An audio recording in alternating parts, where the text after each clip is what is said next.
to Culture here on I-24 News. I'm Liv Grober, happy to be here. Today on our show, we'll talk about an exhibition of Israeli election cartoons. We'll take a look at a lifestyle magazine aimed at jihadists.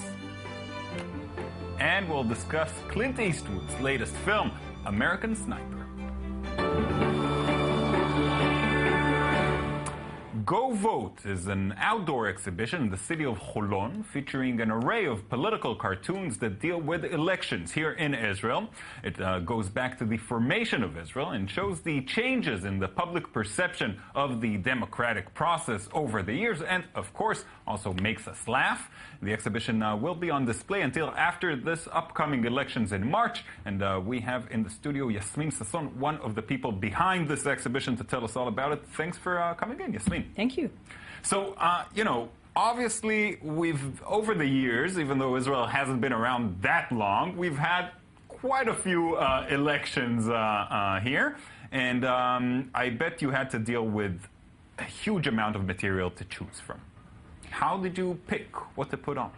Yes, indeed. It was it was actually a long process, because one may say that we actually have too many elections, considering how many years we do exist. It's supposed to be once every 4 years. Supposed to be, and that's basically the story behind this exhibition, because as you may know, we didn't know about it until quite a few months. So we actually had to change the program of the exhibitions, deciding to have this just to be, to keep updated with the Israeli situation around the elections. It's always a matter of. It's always a matter, and it says something about us that we usually have programs planned ahead for exhibitions, but the election is something that we do right here, right now. Yeah, we should always have an exhibition like this on the shelf, ready to put on.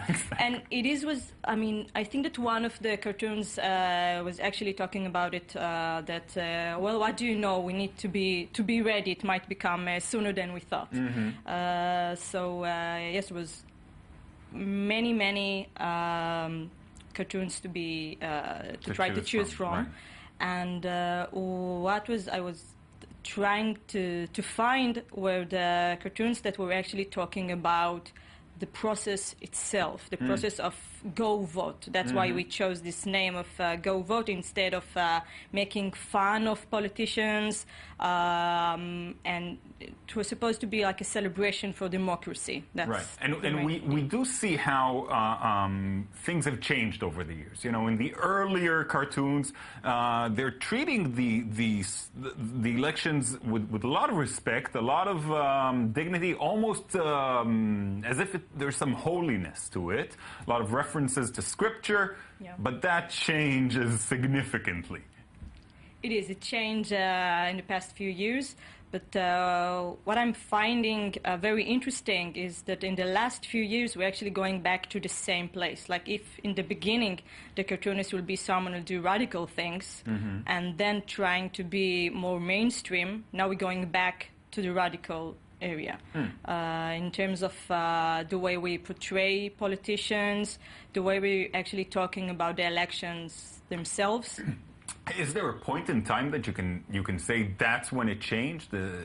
I don't think that I can point to the exact time, but it's like when you're trying to talk about something that is changing nowadays, I think that we would see more aspects about it around Charlie Hebdo, obviously. So it's like in a way you can see that people were making fun of Ben Gurion, even though we might say it's different nowadays. So it's all part of what was the cartoon that was in the front and what was something that you need to go back and look for it in the archives. Yeah. Now, many of the cartoons show the voter as someone who's confused, is kind of clueless. That's like, we can see it throughout the whole thing. So what's the confusion all about? The confusion, I think, is with all the process of actually going to vote. And personally, I like those cartoons the best because we have them.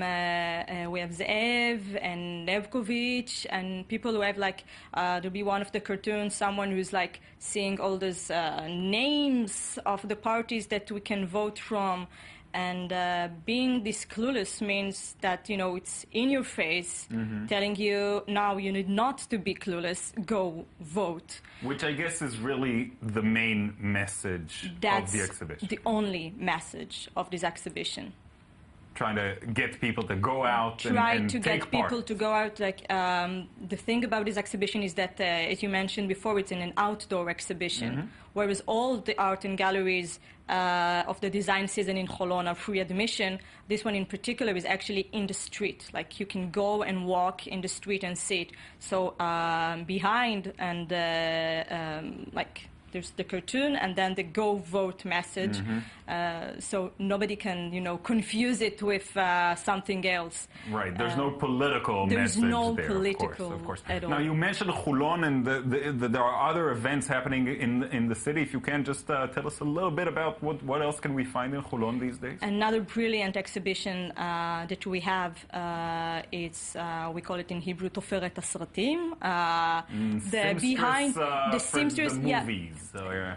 It has a double meaning in English that we really like behind the seams, like the seams. Nice. But I like the best the movie tailor instead of the movie teller. That works. Anyways, it's based on the costumes that Rona Doron made for films from the 80s until very recent films. She's still working. It's a brilliant exhibition that we can actually see things that Gila Almagor was wearing. Many reasons to go visit Hulon. Yeah, come join me.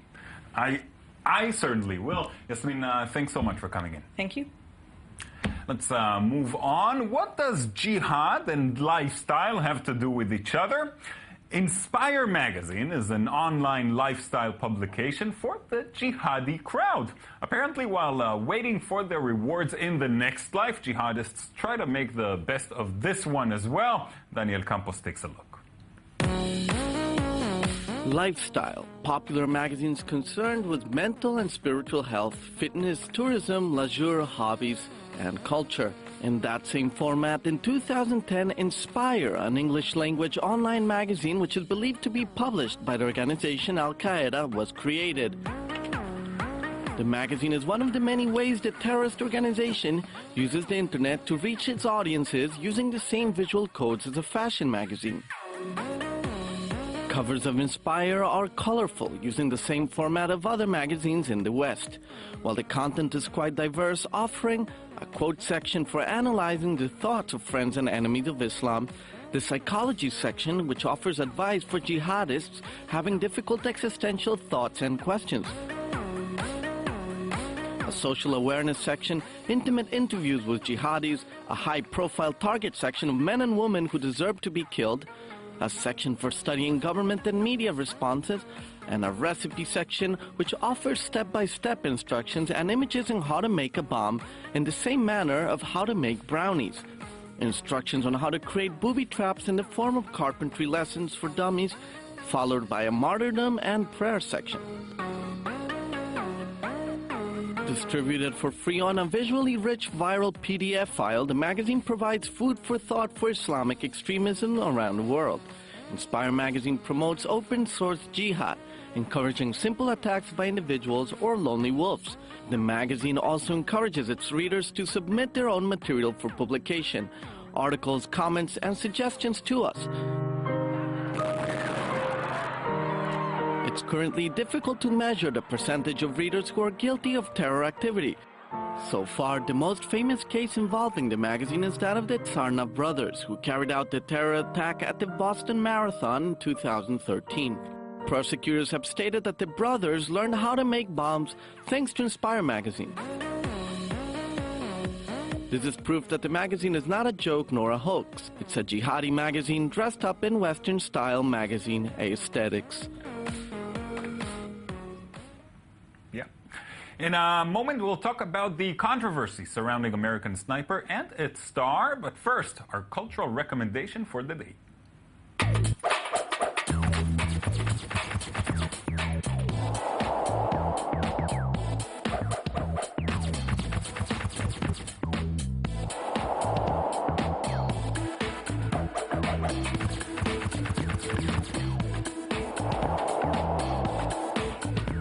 For the occasion of the 50th anniversary of the first spacewalk performed by astronauts Edward White and Alexei Leonov, the Smithsonian National Air and Space Museum in Washington returns with exhibition Outside the Spacecraft, dedicated to groundbreaking historical events in the thermosphere where since 1965, 200 astronauts have gained and spent over 1,000 hours.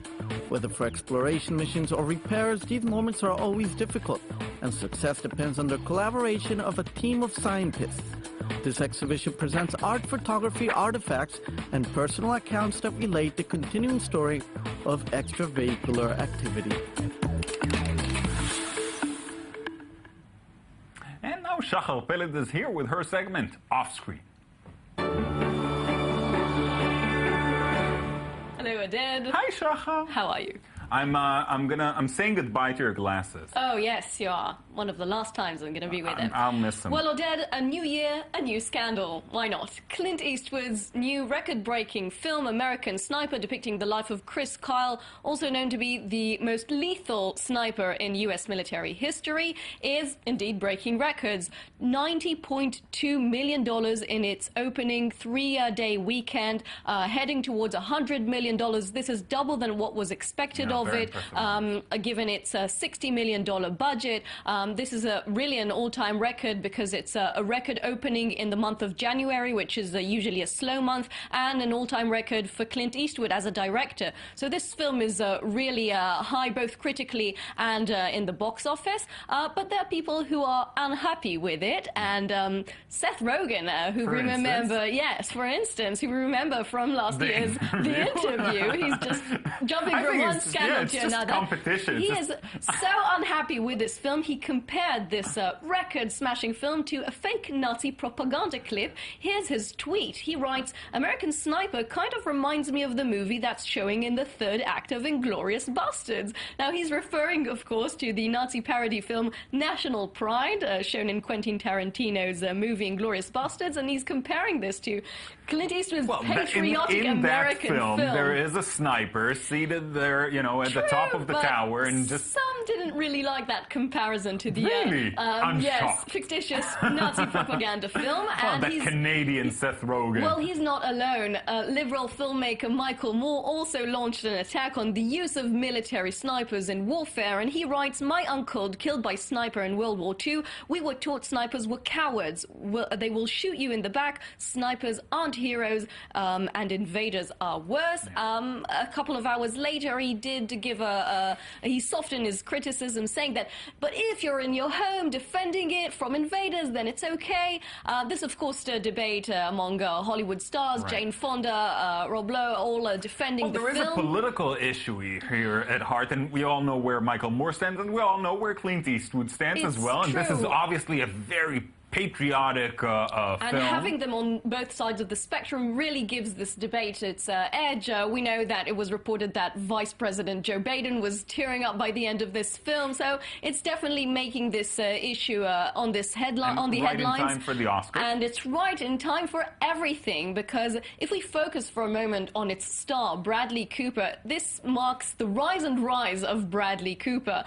This actor, and in this film also the producer, just celebrated his 40th birthday last week, and what a happy birthday it was. I mean, nominated for the third time in a row for Best Actor. He's only the 10th man in the world to do this, as we remember. And it's Bradley Cooper. And it's Bradley Cooper, 2011's sexiest man in the world. And we'll get to Hangover. We must remind our viewers that last year it was his nomination for American Hustle, the year before that for Silver Linings Playbook. What is this man who roughly 6-7 years ago was quite anonymous in Hollywood, and later on continued to sort of foolish, silly films, sexy, goofy kind films. of, goofy. But what made this change? So first of all, I'd like to remind you that his first ever TV cameo was in Sex and the City. I don't know if you remember that. He was alongside Sarah Jessica Parker for a short scene. He later on continued to host a sort of Discovery Channel programs, but then he started with the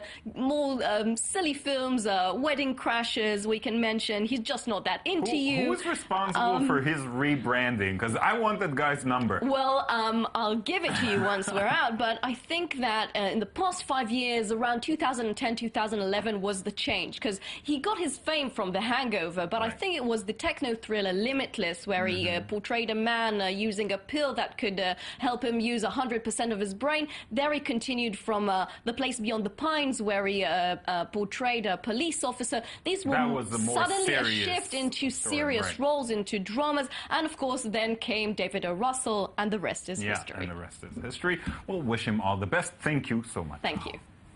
That's it from us for today. We'll be back tomorrow, of course, and until then, you can check out our website, i24news.tv, and see you all tomorrow. Bye-bye.